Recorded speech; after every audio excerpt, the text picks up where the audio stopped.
এটি রায়পুরে বিবেকানন্দ বিদ্যাপীঠ, প্রাইমারি থেকে ডিগ্রি পর্যন্ত এখানে পড়ানো হয়। আজকে আমরা এখানে বিকেলে একটি অনুষ্ঠানে এসেছি। স্বামী দিব্যানন্দজি এখানে বক্তব্য রাখলেন। ক্যাম্পাসের কিছু অংশের ছবি।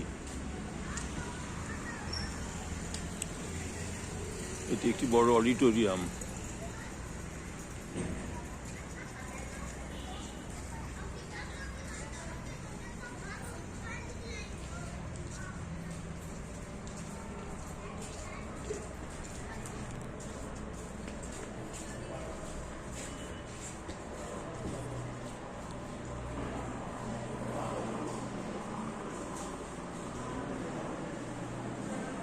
बाहर में किया, कभी नहीं देखा ऐसा मंदिर। जो मंदिर अभी बनाया वो भारत का डिवोटी लोग, भक्त लोग जो वहां सेटल किया, NRI, उन लोग बनाया।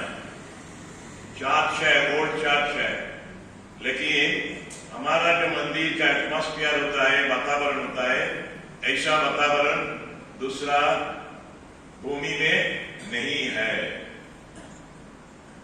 यहाँ पर जैसा हम लोग पिता माता को, पेरेंट्स को रिस्पेक्ट करता है, ऐसा कभी नहीं है।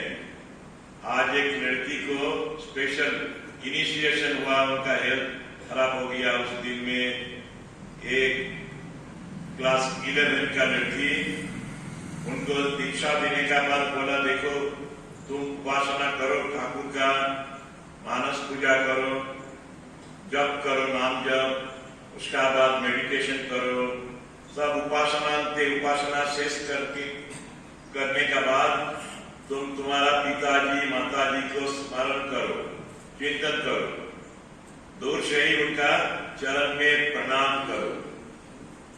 तो उसका आंख आंसू पूर्ण हो गया। She was shedding tears and told me that I had lost my mother at very early age.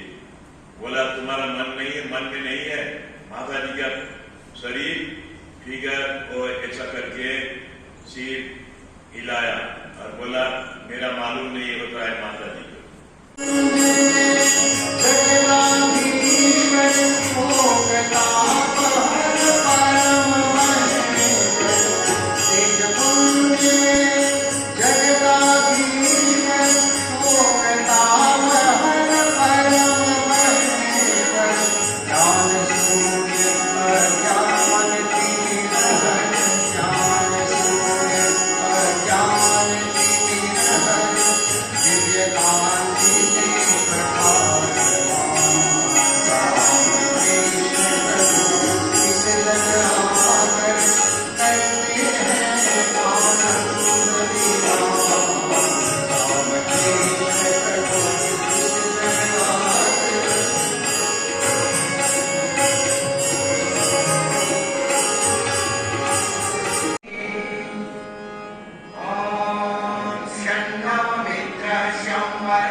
Shyama